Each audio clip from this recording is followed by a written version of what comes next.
날마다 나아갑니다. 내 뜻과 정성 모두어 날마다 기도합니다.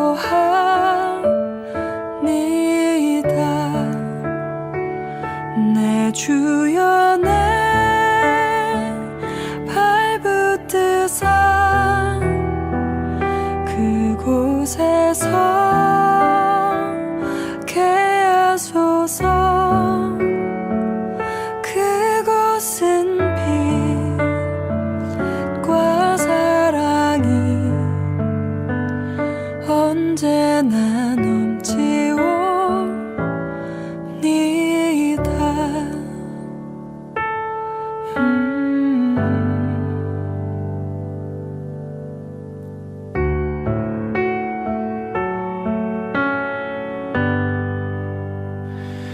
괴로움과 죄가 있는 곳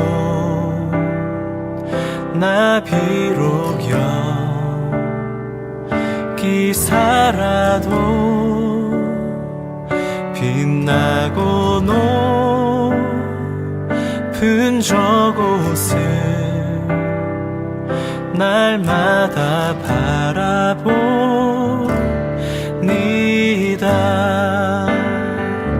의심의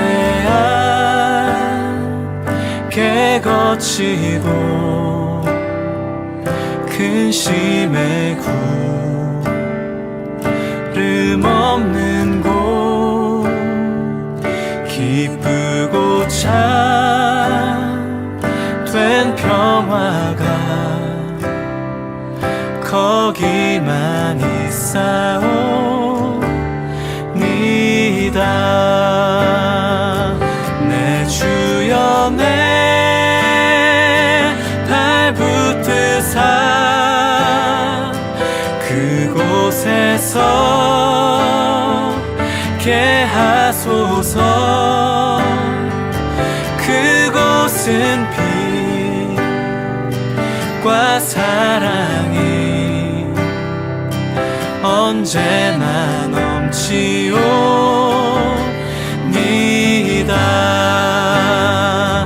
내 주여 내 발붙드사 그곳에서 하소서. 그곳은 빛과 사랑이 언제나 넘치옵니다. 그곳은 빛과 사랑이 언제나 넘치옵니다.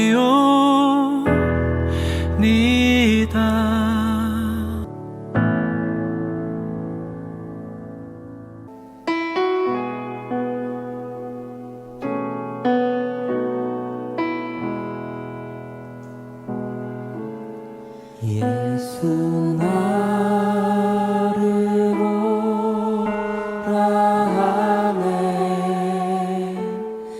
예수 나를 오라 하네.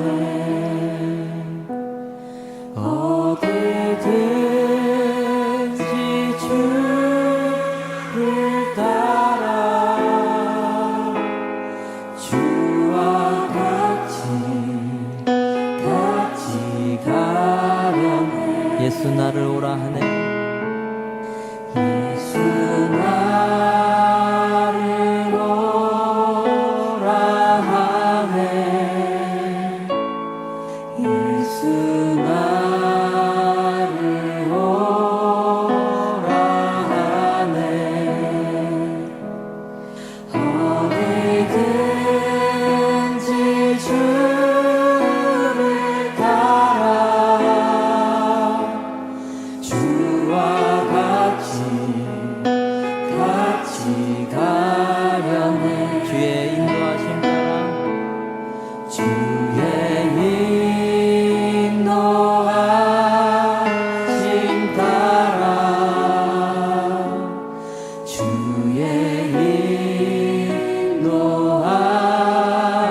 하심 따라 어디든지 주를 따라 주와 같이 가려네. 겟세마네 동산까지 겟세마네 동산까지 주와 함께 가려 하네. 주와 함께 가려 하네. 피땀 흘린 동산까지 피땀 흘린 동산까지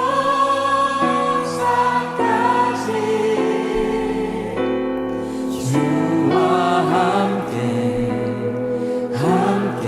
가려네. 주의 인도하심 따라 주의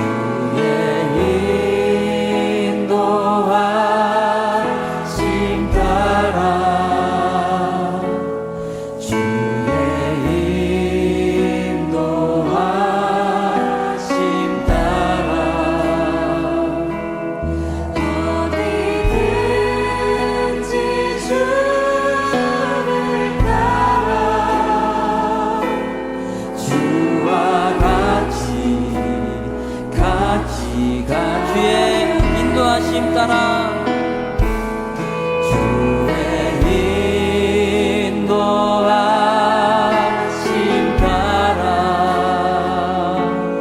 주의 인도하심 따라 어디든지 주를 따라 주와 같이 가려네. 주가 크시 오늘의 본문 말씀 예레미야 50장 33절로 46절 말씀 봉독하겠습니다. 만군의 여호와께서 이와 같이 말씀하시니라.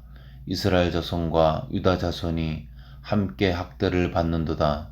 그들을 사로잡은 자는 다 그들을 붙들고 놓아주지 아니하리라. 그들의 구원자는 강하니 그의 이름은 만군의 여호와라.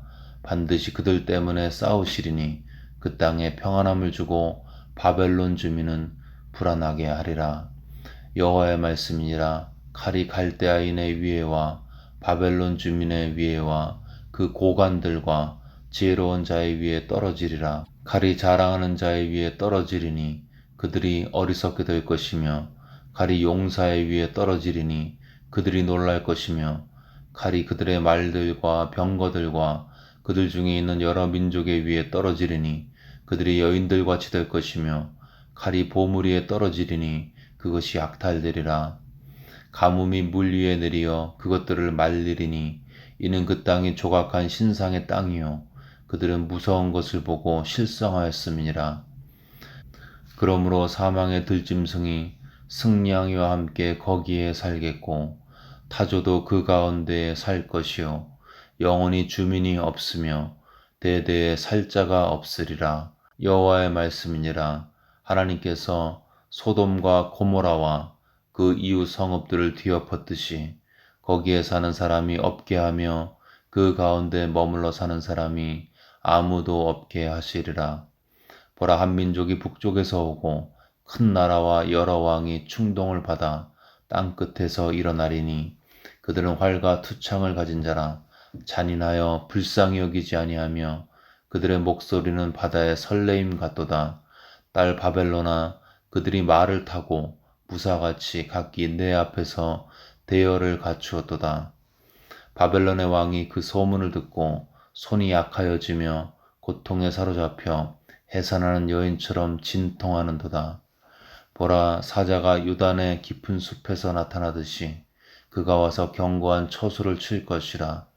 내가 즉시 그들을 거기에서 쫓아내고 택한 자를 내가 그 자리에 세우리니 나와 같은 자 누구며 출도하라고 나에게 명령할 자가 누구며 내 앞에 설 목자가 누구냐. 그런즉 바벨론에 대한 여호와의 계획과 갈대아 사람의 땅에 대하여 품은 여호와의 생각을 들으라. 양떼의 어린 것들을 그들이 반드시 끌어가고 그들의 초장을 황폐하게 하리니 바벨론이 약탈당하는 소리에 땅이 진동하며 그 부르짖음이 나라들 가운데에 들리리라 하시도다. 아멘. 오늘 본문의 앞부분 33절 34절은 이스라엘과 유다의 구원에 대해서 주님이 약속하고 계십니다. 바벨론 포로 생활에 학대를 당하는 당신의 백성을 반드시 구원하시겠다는 하나님의 언약을 주고 계십니다. 그 다음에 가운데 부분인 35절로 40절, 여기는 하나님의 백성을 학대하는 바벨론에 대한 하나님의 심판을 두 가지로 표현하고 있습니다. 칼이 임할 것이고 가뭄이 임할 것이다. 칼은 바벨론을 심판할 페르시아 침략군을 상징하고 있고요. 가뭄은 자연재해죠. 이 가뭄의 결과 때문에 더 이상 바벨론의 땅이 사람이 살 수 없는 들짐승의 처소가 될 것임을 그렇게 선포하고 계십니다.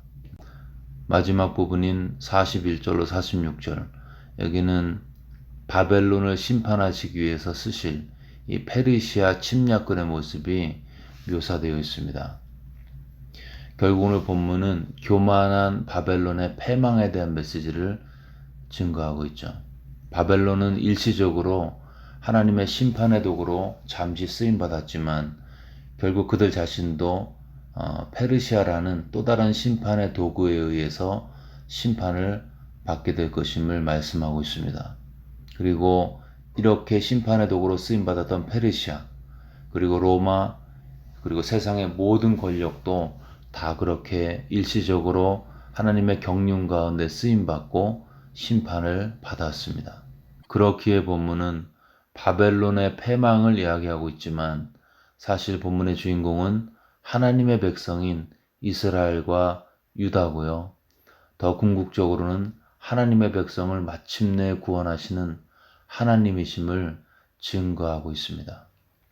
그래서 오늘 본문을 하나님과 하나님의 백성의 입장에서 한번 살펴보겠습니다. 이 하나님의 백성들은 바벨론의 포로로 끌려가서 환난 중에 있다가 이제 회복을 약속받고 있습니다. 하나님의 백성을 고통스럽게 했던 바벨론, 그리고 이 바벨론을 심판하시는 하나님, 그리고 하나님 때문에 회복을 약속받는 하나님의 백성들. 그럼 여기서 한 가지 질문이 생기죠. 바벨론을 통한 심판은 왜 하나님의 백성들에게 굳이 필요했는가? 심판은 고통이고 결국은 회복시키실 텐데 이 고난은 왜 필요했는가? 그냥 하나님께서 주권적으로 역사하셔서 이러한 고난과 고통 없이 하나님의 백성들을 그냥 회복시키실 수 없었는가? 우리는 여기서 고난의 신비, 고난의 파워, 고난의 순기능, 아니 고난이 아니고는 이룰 수 없는 영원한 가치를 확인할 수 있습니다. 하나님의 백성들에게 바벨론의 고난이 필요했던 이유, 그것은 그러한 고난을 통해서 그들이 정결해졌기 때문이었습니다. 하나님을 버리고 우상 숭배하던 하나님의 백성들, 이제 강제로 끌려간 바벨론의 땅에서 매일매일 당하는 고단한 삶을 현실로 마주하면서 그들의 심령은 점점 정화되었습니다. 삶의 질고와 아픔 속에서 우리가 정말 잘못했구나, 그런 회개와 탄식 가운데 하나님을 순전한 마음으로 부르게 되었을 때 하나님은 비로소 그들을 회복시키셨습니다. 그들은 고난을 당했고 그로 인해 정결해졌습니다. 이것이 고난의 신비고 고난의 가치고 고난이 아니고는 누릴 수 없는 축복인 것입니다. 우리는 역사의 교훈을 통해서 고난의 신비를 확인할 수 있습니다. 사실 우리가 오늘 겪고 있는 모든 문제는 새로운 것이 아닙니다. 우리의 모든 문제는 2000년 교회 역사를 통해서 이미 믿음의 선진들이 겪은 문제를 겪고 있을 뿐이죠. 그래서 교회사를 통해서 우리가 교훈을 배우는 것이 중요한데요. 그럼 이처럼 중요한 교회사는 고난과 번영에 대해서 무엇을 말하고 있는가? 한마디로 얘기해서 번영은 타락을 가져오고 고난은 교회의 거룩을 가져온다. 개인도 마찬가지인 것입니다. 313년 밀라노 칙령에 의해서 콘스탄틴 대제가 기독교를 국교화했을 때에 사람들은 교회가 세상에 진정한 큰 빛이 될 것으로 착각을 했습니다. 그러나 결과는 그 반대였죠. 힘과 재정과 조직과 정부의 지원을 얻은 교회는 그 번영 속에서 생명력이 서서히 죽어갔습니다. 그 결과가 중세의 암흑시대였죠. 그러나 반대로 교회에 핍박이 있었을 때, 그럴 때는 정결과 부흥의 역사가 있었습니다. 초대교회에 대한 로마의 핍박이 심해질수록 교회는 더욱 질적으로 부흥을 경험했습니다. 사도들이 잡혀갔다가 교회로 돌아와서 상황을 리포트했습니다. 우리가 예수를 전하다가 이렇게 잡혀갔다가 풀려났다고. 그랬을 때 이 이야기를 들은 하나님의 백성들, 성도들은 이제 큰일 났구나. 함부로 예수를 전하다가는 나도 잡혀갈지도 몰라. 라면서 두려워하면서 불안해하면서 위축되지 않았습니다. 그들의 행동이 사도행전 4장에 이렇게 기록되어 있습니다. 그들이 듣고 한마음으로 하나님께 소리를 높여 이르되 대주제여 천지와 바다와 그 가운데 만물을 지은 이시오. 간절히 기도한 거죠. 위축되지 않고 더 기도했습니다. 그 결과 빌기를 다음에 모인 곳이 진동하더니 무리가 다 성령이 충만하여 담대히 하나님의 말씀을 전하니라. 죽음의 위협 앞에, 환난의 고통 앞에서 교회는 더 강해졌습니다. 또 예루살렘 교회에 핍박이 있자 사방으로 흩어진 성도들이 가는 곳마다 부흥을 일으켰죠. 그러므로 여러분, 고난은 축복인 것입니다. 고난은 성도들로 하여금 더욱더 기도하게 만들고 하나님을 붙들게 만들고 그 과정 가운데 하나님을 체험하게 만들고 하나님이 체험될 때 내 삶에 어쩔 수 없이 자연스럽게 맺어지는 거룩과 정결의 열매가 드러나게 되어 있습니다. 그렇게 만일 내 삶의 정결과 거룩이 수단이 아니라 목표 그 자체라면 여러분, 고난은 축복인 것입니다. 고난 가운데 일어나는 성화는 그 이유가 있습니다. 그것은 고난 중에 내 단단한 자아가, 이 죄된 자아가 깨어지는 현상이 있기 때문인 거죠. 여러분, 일이 잘 될 때는 내가 잘나서 잘한 줄 압니다. 내가 똑똑해서, 내가 준비를 잘해서, 내가 지혜로워서 일이 된 줄 알죠. 이러한 나의 어떠함에 대한 자랑, 그것에 대한 의지, 나의 어떠함에 대한 집중, 이런 것들은 반드시 나를 타락으로 인도하게 되어 있습니다. 왜냐하면 나의 본질은 사실은 자랑할 게 전혀 없는 형편없는 죄의 덩어리이기 때문이죠. 내 안에 죄가 또아리를 틀고 있는데 내 자신을 자랑하고 내 자신을 묵상하고 내 자신을 높이고 있으면 그 결과물은 반드시 타락으로 드러나게 되어 있습니다. 그러나 고난의 한복판에서는 이러한 타락한 자아가 묵상되어지지 않고 깨어지는 역사가 나타납니다. 이것은 닥터 텐이 얘기한 holy brokenness, 거룩한 부서짐이라고 말씀하고 있죠. 고난과 고통 속에서 내 자아가 깨어지면서 난 정말 아무것도 아닌 존재구나. 내가 큰 소리 치면서 그렇게 그럴듯하게 살아가지만 사실 내 마음 하나 컨트롤이 안 되는 형편없는 죄인이구나. 이 깨어짐의 탄식이 일어나는 것입니다. 그리고 이 자아가 깨어지면서 내 안에 소망이 없음을 절감하면서 하나님 당신만이 거룩하십니다. 예수님만이 구원자이십니다. 라는 믿음의 고백이 자연스럽게 드러나게 되고 그런 마음으로 하나님께 나아갈 때 그 속에 있는 자아가 처리가 되어지면서 예수 그리스도의 거룩함이 심령 안에 열매로 맺어지게 되는 것입니다. 그래서 J.I. 패커는 Weakness is the way. 약함이 the way, 유일한 길이다. 고난 중에 느껴지는 나의 약함이 유일한 길이다. 무엇을 위한 길이냐? 거룩을 위한 유일한 길이요 방법이다.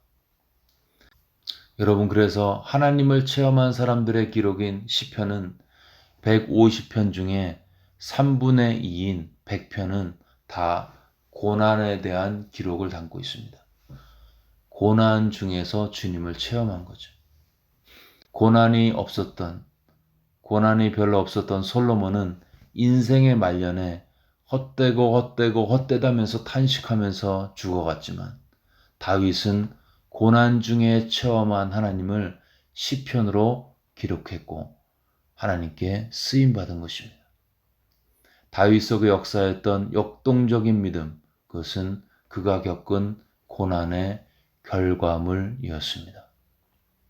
여러분, 우리는 고난 자체를 숭배하진 않습니다. 그러나 고난이 주는 축복은 분명한 것입니다. 고난은 우리를 날마다 거룩으로 인도합니다. 고난 외에는 거룩과 성결을 배울 다른 방법이 없습니다. 그래서 성도는 환난 중에도 고난 중에도 즐거워합니다.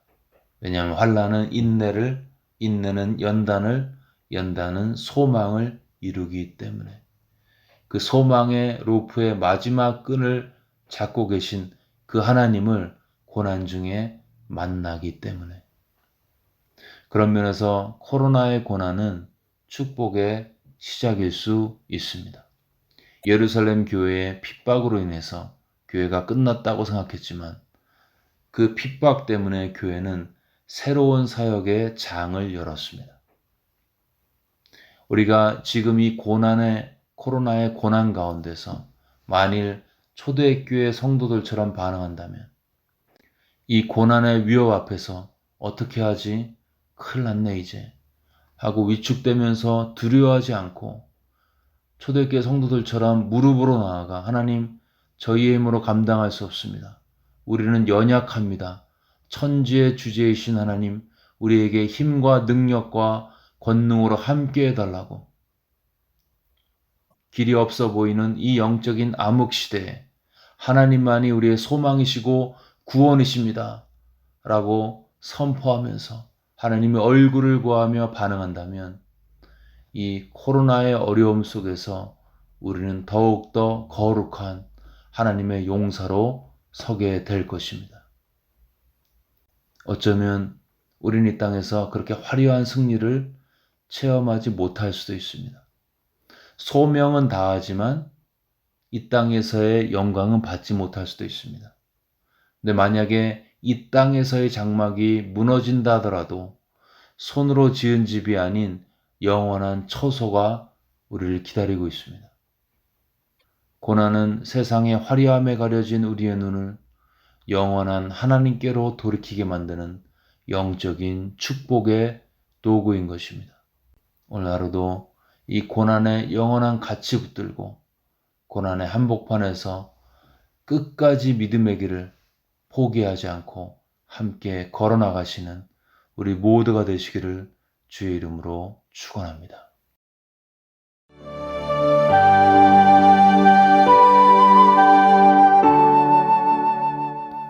이 시간 들은 말씀 붙들고 함께 기도하겠습니다.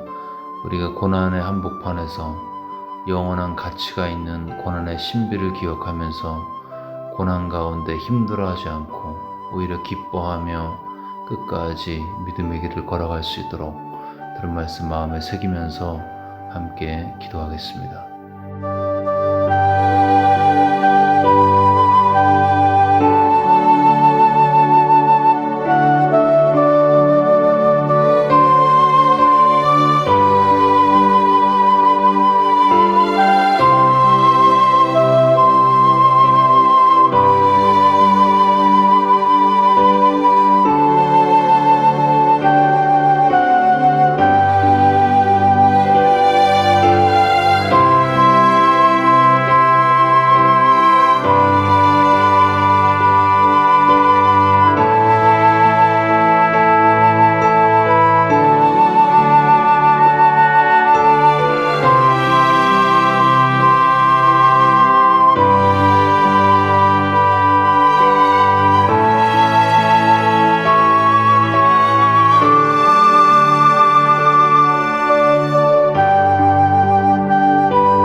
코로나 사태 진정을 위해서 기도하실 때 환자와 가족들, 또 의료진, 백신 개발자들, 정책 당국자들, 여러 가지 모양으로 고통당하는 분들을 기억하면서 하나님의 호의와 하나님의 치유와 하나님의 회복과 하나님의 평강이 이들의 심령을 주관해 달라고, 코로나로 인해 고통당하는 분들, 수고하시는 분들 기억하면서 함께 기도하겠습니다.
마지막으로 교회를 위해서 기도하겠습니다.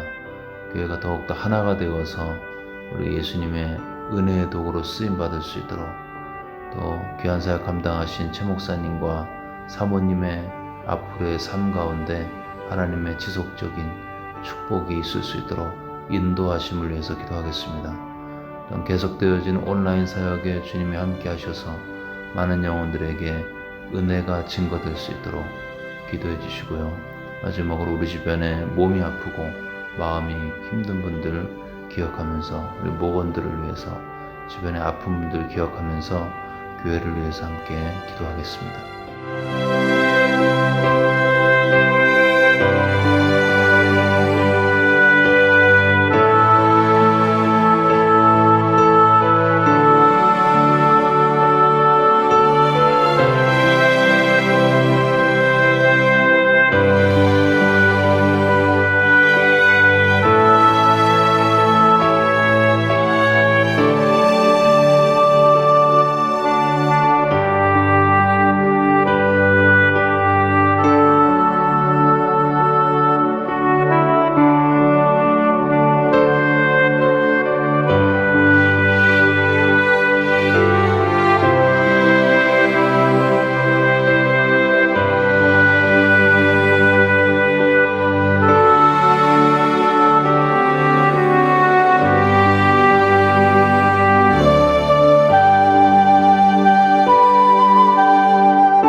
네, 이 시간 주기도문 하심으로써 기도회를 마치겠습니다.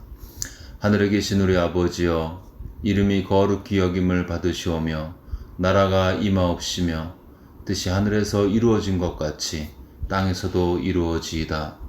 오늘날 우리에게 일용할 양식을 주시옵고, 우리가 우리에게 죄 지은 자를 사하여 준 것 같이 우리의 죄를 사하여 주시옵고, 우리를 시험에 들게 하지 마시옵고 다만 악에서 구하시옵소서. 나라와 권세와 영광이 아버지께 영원히 싸움나이다. 아멘.